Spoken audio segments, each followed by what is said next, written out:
Hi, I'm Lydia. I have pink hair, and I love a fact. If you know me, you know I love a fact. I don't sit and memorize books of facts, but I think I would actually enjoy doing that, though. I'd rather do math than write a paper because 2 plus 2 factually equals 4. But I do not know where a comma goes in a sentence if you paid me. Isn't that right? I don't know.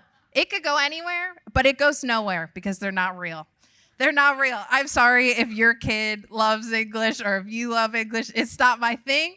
I have an apostrophe in my name, and that's the punctuation I use. I love a fun movie fact. My favorite movie fact is the Oompa Loompa and Charlie and the Chocolate Factory worked so hard and filmed 165 different times to be each and every one of the individual Oompa Loompas in Charlie and the Chocolate Factory that he got a raise. He got a raise of $1 million. And man, that's beautiful, right? A fact, yes, thank you.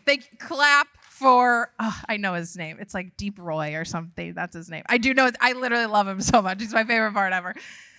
Another fact I have to know is when is spaghetti night at camp? Because that's what I wait for every year. I just want spaghetti. I want that garlic bread. I make them sneak me extra garlic bread. If you're at camp with me, you know my plate is loaded up with garlic bread. I like facts. And I think David in the Bible liked a fact or two also. In 2 Samuel 24, David calls for a census of Israel. 2 Samuel 24:2 says, "So the king said to Joab, the commander of the army, who was with him, go through all the tribes of Israel from Dan to Beersheba and number the people, that I may know the number of people." David wanted to take a census, despite the fact he was told he shouldn't, but he wanted facts. It seems harmless, right? It's just a census. God asks people in the Bible to take censuses. I think he asked Moses, but David wasn't called by God to take a census. He chose to do it out of pride. He wanted to know what his army was like. He wanted to know the strength that he had behind him for himself because he wanted to know how he could conquer people and how he could fight.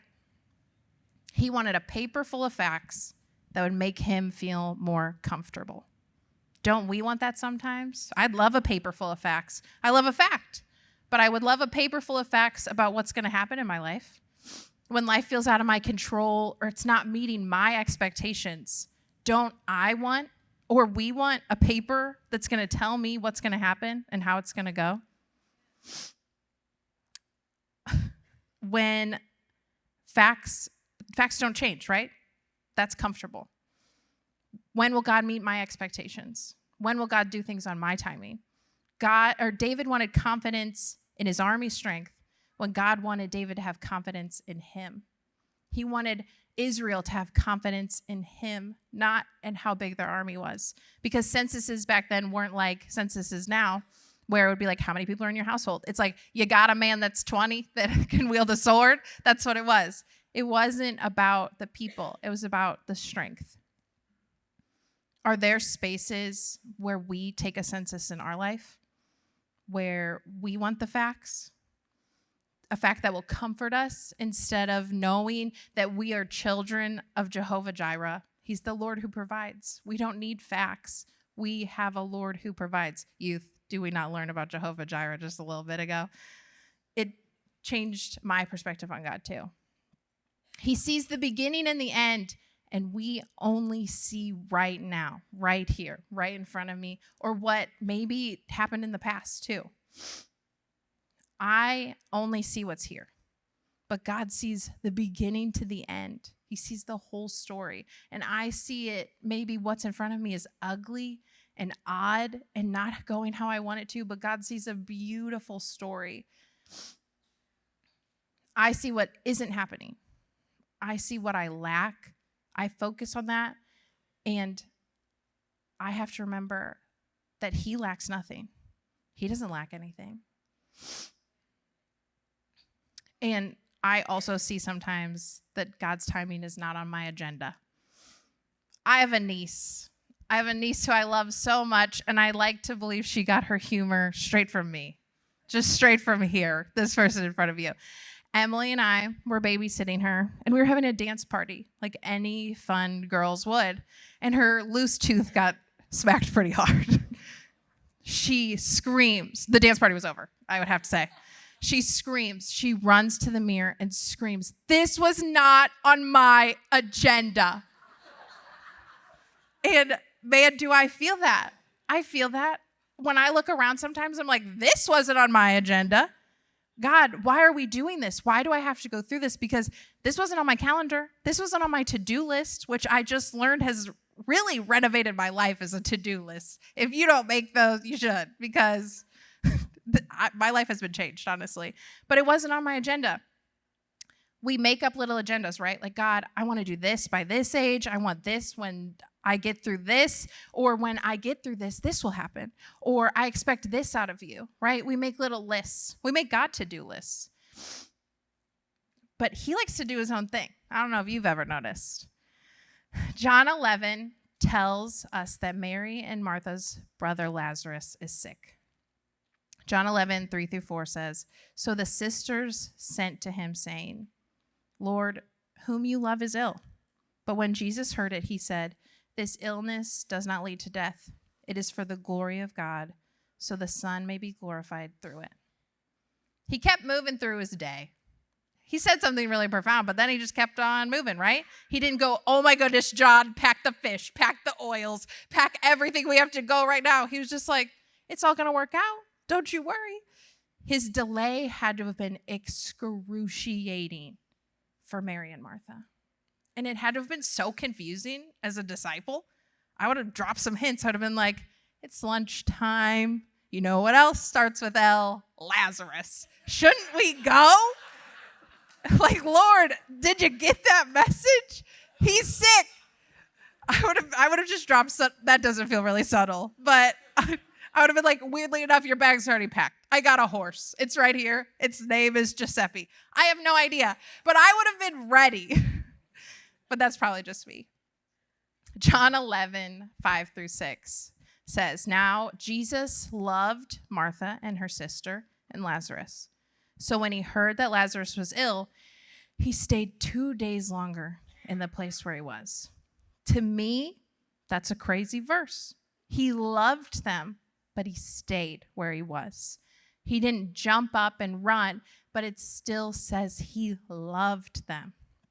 But he's having them wait. He doesn't make you wait because he doesn't love you.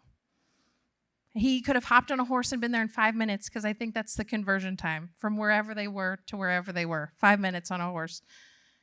But spoiler alert, he was waiting for Lazarus to die, because you can't raise a person from the dead when they're not dead. A harsh reality, a harsh sentence, but you can't make God's glory shine so bright for a miracle that you rushed to and you healed him before that could happen. He intentionally designed a situation where things got worse in order for his power to be made known even more. Couldn't he be doing that in our lives? It's not perfect. This world is fallen. But what if he's going to use your story to help others? What if he's going to use your testimony to touch other people? What if his glory is going to shine bright, so bright through you that it brings so many people to Christ, that it amazes people, so he can be made known more and his glory can shine brighter? John 11, 21-25. I'm reading a lot. I really loved this story. Martha said to Jesus, "Lord, if you had been here, my brother would not have died. But even now I know that whatever you ask from God, God will give you." Jesus said to her, "Your brother will rise again." Martha said to him, "I know he will rise again in the resurrection on the last day." Jesus said to her, "I am the resurrection and the life. Whoever believes in me, though he die, yet he shall live." She wanted him there earlier. I'm sure she had expectations. I don't know if he sent her a letter. It was like, "Hey, a little busy, see you later, LOL, bye." No, I don't think he said that. I think he just made her kind of wait. And I'm positive if I'm Mary or Martha, I'm sitting at the door. Like my brother's right here. Hopefully I moved his bed to the door. So I'm sitting at the door. And I'm like, is that him? Is he right? Is he coming up? Or where is he? Like I'm patiently waiting. And man, can I feel that in my life, right? I'm waiting. When is it going to happen? Is it now? Is it now? Is it now? Is it now? Is it now? I'm like a kid in the backseat of a car. Are we there yet? Because I want to be. I don't want to wait. But in the waiting, we grow and we learn. Because he says your brother will rise again. But she was like, she put him in a box of her expectations, right? Like, I know he's going to rise again, but it's going to be in the last days. She expected him to be healed. And then she was like, yeah, I know that he's going to rise again in the last days. She didn't expect him to blow her mind. But why can't we expect God to blow our minds? Why can't we expect him to do things that are big and huge and crazy that we can't even think of?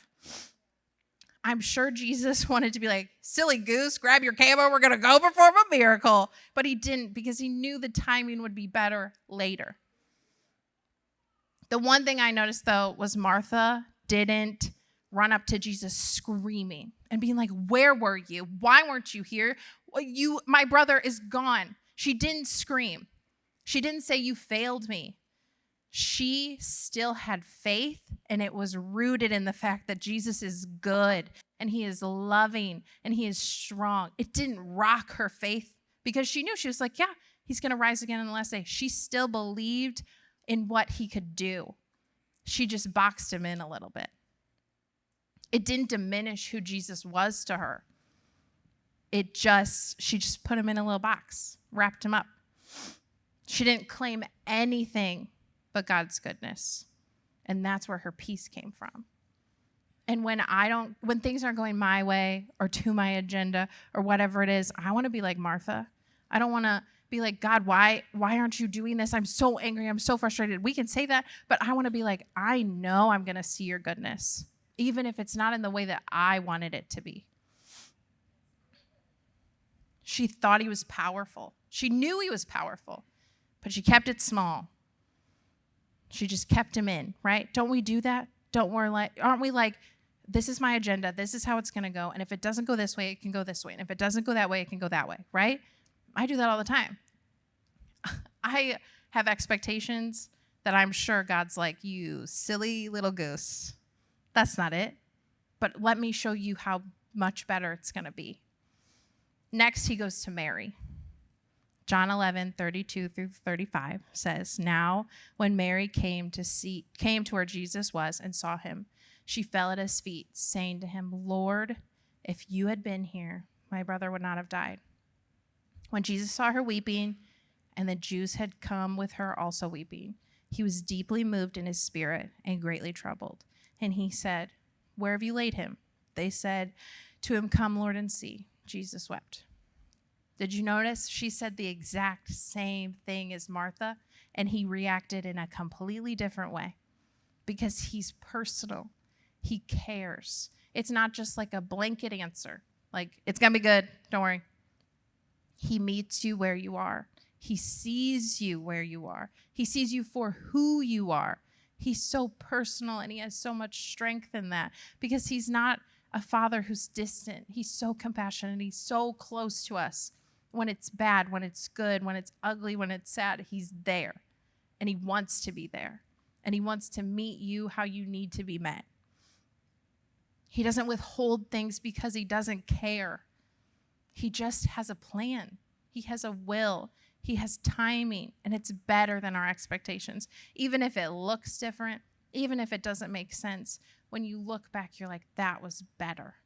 I grew in that. I grew strength through that. I grew in my faith in God through that. And that's all I want. If it's good, if it's bad, I just want to grow in loving God and in how I have faith in God. Because he's helping us. He's the potter. We're the clay. He's helping us and he's shaping us. And sometimes the clay, Emily and I watched a pottery show. And man, did they slap that pottery around. That's crazy. They're like throwing it. They're like digging their fingers in it. And as uncomfortable as it is, that's what he's doing. It's uncomfortable. But I want to grow. I don't want to be the person that gets up to heaven and he's like, were you comfy? Yeah, it was super comfy. Thank you. Thank you so much. I don't want to be like that. I want to be like, no, I was uncomfortable and it was hard, but I love you. And I was there because you helped me through. John 11:36-37. So the Jews said, see how he loved him? But some of them said, could not he who opened the eyes of a blind man also have kept this man from dying? Others doubted him because they mistrusted his heart. But if there's one thing we can all know is that his heart is for us, that it's true, that it's going to get us through because his strength is so much bigger than ours. And we're always on his heart. We never leave his mind because we're going through something hard or if it's too much for him, because it's not. That's impossible. Just by the way, that's a fact. It's impossible for it to be too much for him.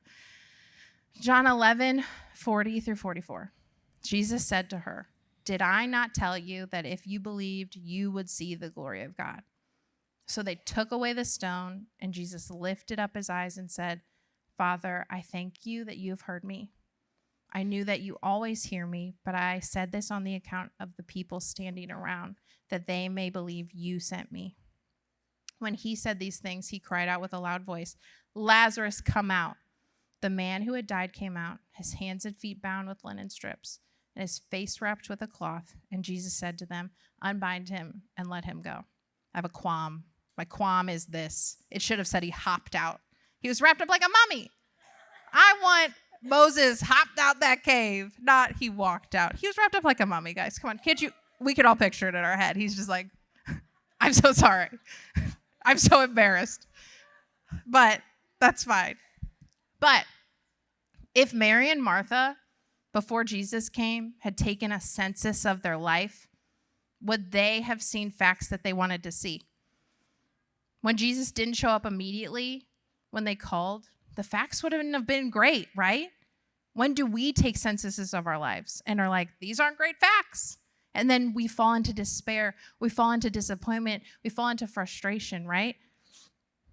Because it would have shown them everything they lost. It would have said 2 instead of 3. And it would have shown so much grief and sorrow, right? If they had taken a census of how it was going to be for the rest of their life before Jesus showed up, before they believed that he could do something great, it wouldn't have been a great list of facts. Do we take censuses of our lives and just walk away disappointed?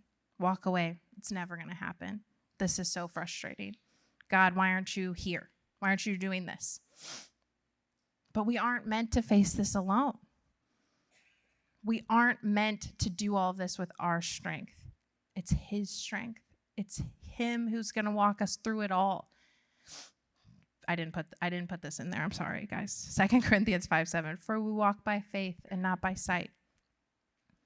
We do. We're not supposed to see it all. We're not supposed to have a list of facts that makes us feel warm and fuzzy inside.